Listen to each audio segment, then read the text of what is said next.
صرف اپنے آنے کا مقصد، پاکستان آنے کا مقصد، چونکہ کراچی کے بہت سارے احباب، بہت سارے بزرگ، کچھ اہل علم بھی ناراض ہیں کہ اس نے ہمیں ٹائم نہیں دیا، چونکہ میرا پورا ٹائم آج الحمدللہ ہماری یہاں کے ملحدین سے مناظرہ ہوا ہے آج صبح، اور ایسے ملحدین جو اعلانیہ علیہ باللہ، یہ چونکہ فتنہ الہاد، ایتھیزم اور دہریت کا فتنہ بڑی تیزی سے پھیل رہا ہے یہاں کی یونیورسٹیز میں، یہاں کے کالجز میں، یہاں کی سو کالڈ ایلیٹ کلاس.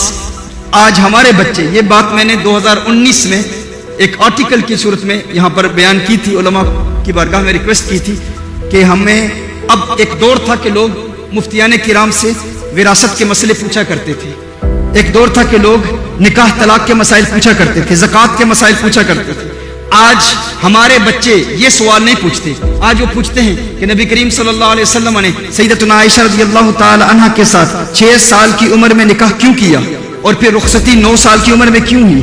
آج ہمارا بچہ کراچی کا نوجوان جب پوچھتا ہے لوسیفر از انسنٹ، کہ شیطان سے ایک غلطی ہو گئی کہ اس نے اللہ جل وعلا کے ایک حکم کا انکار کیا، تو یہ ظلم شیطان پر کیوں؟ العیاذ باللہ، کہ شیطان کو دائمی طور پر جہنم کی آگ میں جلنا پڑے گا. اللہ کو الرحمن الرحیم بھی کہتے ہو، اور پھر اللہ جل وعلا اس شیطان کو جلائے گا کیوں؟ پھر یہاں کے ٹی وی چینلز پر آ کر خواتین کہہ رہی ہیں کہ ہم نے شیطان کو بڑے خوبصورت انداز میں دیکھا، اس کا حسن دیکھا، وہ تو ایک حسین اور جمیل نوجوان ہے، اور پھر یہ فتنے پھیل رہے ہیں اور ہم آج بھی انہی باتوں میں لگے ہوئے ہیں. لیکن ان میں ایسے بھی نوجوان ہیں، وہی گستاخ باپ، وہی گستاخ ماں جو حضور اکرم صلی اللہ علیہ وسلم کی توہین کرتی ہے، انہی کے گھر ایسے بچے بھی ہیں جو جواب چاہتے ہیں، وہ جاننا چاہتے ہیں کہ ان اعتراضات کے جوابات کیا ہیں. آج میرا اپنا ذاتی تجزیہ، میرا اپنا ذاتی تجربہ یہ ہے کہ برطانیہ میں بے شمار ایتھیسٹ مسلمان ہوئے ہیں، بے شمار غیر مسلموں نے اسلام قبول کیا ہے، یہودی ہوں، عیسائی ہوں، ایتھیسٹ ہوں، ملحدین ہوں، اگر مجوسی ہوں، مختلف نظریات کے معتقدین الحمدللہ اسلام قبول کر چکے ہیں. لیکن کیا وجہ ہے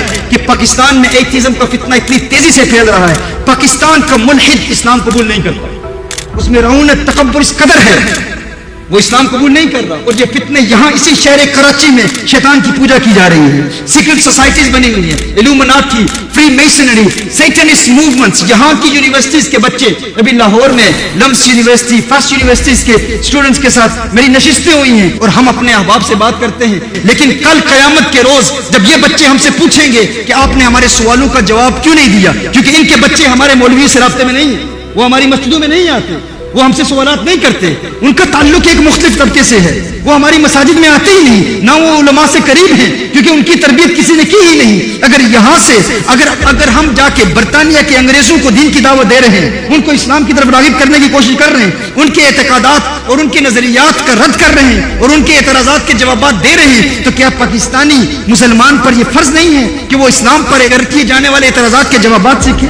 کوئی آپ سے کہے کہ اگر اللہ نے ساری کائنات کو بنایا ہے تو پھر اللہ کو کس نے بنایا، پھر اس کو کس نے بنایا، پھر اس کو کس نے بنایا؟ العیاذ باللہ. اگر ہم ساری زندگی یہی کہتے رہیں گے کہ یہ سوال کرنا ہی جرم ہے، تم نہیں کر سکتے، لیکن اب یہ سوالات پیدا ہو چکے ہیں. ہمارے اپنے بچے، کراچی کے ایک مفتی کا بھتیجا ملحد ہو چکا ہے، ملحد ہو چکا ہے، اوپنلی ملحد ہو چکا ہے. وہ کہتے ہیں میرے پاس جوابات نہیں ہیں، کوئی مجھے تسلی بخش جواب دے ہی نہیں رہا. لاہور میں ان کی فیملی نے مجھ سے ملاقات کی. اسی طرح ایک ایسی ماں جس کو ڈاکٹرز نے جواب دے دیا تھا، اس کو کہا تھا کہ تو 3-4 مہینے کے بعد تیری موت واقع ہوگی. اس ماں نے ہم سے رابطہ کیا، اس نے کہا مجھے پتا چلا کہ آپ الہاد کا رد کر رہے ہیں، ملحدین کا رد کر رہے ہیں. میرا بیٹا ملحد ہو چکا ہے، اپنے بھائی کو بھی ملحد بنا چکا ہے. ملحد کسے کہتے ہیں؟ جو اللہ کے وجود کا منکر ہے. کہا بہن کو بھی ملحد بنا چکا ہے. باپ بھی اللہ کے خلاف کلام کر رہا ہے، لیکن معاشرے اپنی سوسائٹی کی ڈر کی وجہ سے اوپنلی اپنے آپ کو ایتھیسٹ نہیں کہہ رہا. لیکن اب میرا بچہ کہہ رہا ہے کہ ڈاکٹرز نے تو جواب دے دیا ہے، ماں تو ان قریب قبر میں ہوگی، لیکن میرا منتہا نظر، میرا مشن، میرا ہدف، میرا گول یہ ہے کہ تیرے قبر میں جانے سے پہلے تجھے بھی ملحد بناؤں گا.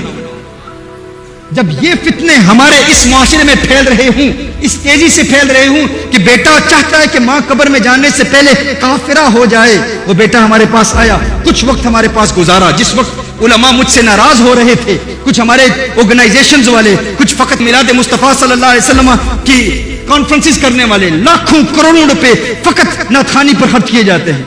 لیکن اگر کسی کو کہا جائے کہ کتابیں پبلش کرو، تمہاری نوجوان نسل برباد ہو رہی ہے، کسی کو کہا جائے کہ ہم نوجوان تیار کر رہے ہیں اس فیلڈ میں، اس باطل نظریات کے رد کے لیے، تو لوگ تیار نہیں ہوتے، چونکہ مزاج ہی نہیں بنا. ابھی لوگ ہم سے ناراض ہو رہے تھے کہ آپ کانفرنسز اتنے لوگ منتظر ہیں, ہزاروں کی تعداد میں لوگ آپ کی کانفرنسز میں جمع ہوتے ہیں, لیکن آپ کانفرنسز کیوں نہیں دے رہے؟ میرے لیے ان کانفرنسز سے بہتر یہ ہے کہ ان 5-6 نوجوانوں کے پاس بیٹھ کے پورا دن ان کے سوالات کے جوابات دیں.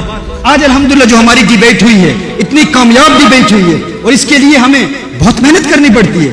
وہ وہاں ہاتھ چومنے والے نہیں ہوتے, وہاں کوئی مجھے شیخ ثاقب شامی نہیں کہتا, وہ مجھے ثاقب کہتے ہیں. وہ کہتے ہیں برادر ثاقب. اگر کوئی بہت عزت سے میرا نام لے تو برادر ثاقب کہتا ہے. وہ میرا بیک گراؤنڈ نہ دیکھے, وہ کہیں کہ یار یہ دوستی اور محبت کے انداز میں ہمارے ساتھ بیٹھتا ہے, تاکہ انٹریکشن کا سلسلہ شروع ہو. ہم ان کے دروازوں پہ دستک دے کے ان کے پاس جاتے ہیں. اس میں جو ٹرو سیکرز ہیں, جو حقیقی جاننا چاہتے ہیں کہ دلائل کیا ہے, کیا ہمارے لیے ضروری نہیں ہے کہ ہم وہ دلائل سیکھیں؟ اب یہ ہے کہ اللہ کا وجود کا انکار, اب آقا صلی اللہ علیہ وسلم کی ذات کا انکار, آقا صلی اللہ علیہ وسلم پر انگشت تنقید اٹھانا, آقا صلی اللہ علیہ وسلم کی سیرت کے واقعات کو اٹھا کے نبی کریم صلی اللہ علیہ وسلم کو جادوگر کہنا اور جھوٹا کہنا, یہ فتنے ہمارے اس معاشرے میں پھیل رہے ہیں. ان کا مقابلہ یہ مجھ پر فرض نہیں ہے. میں برطانیہ میں کر رہا ہوں, امریکہ میں کر رہا ہوں, یورپ میں ہم کر رہے ہیں, پاکستان میں تو سال میں 1 مرتبہ آتا ہوں یا 2 مرتبہ آتا ہوں.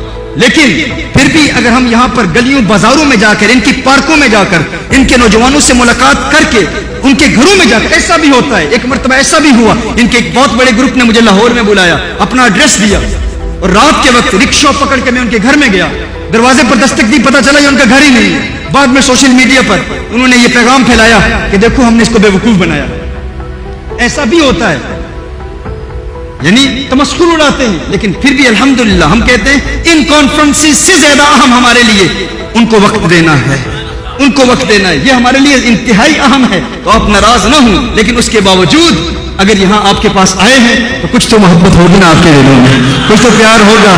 آپ کا پیار دیکھ کر الحمدللہ آپ کی بارگاہ میں حاضر آئے ہیں.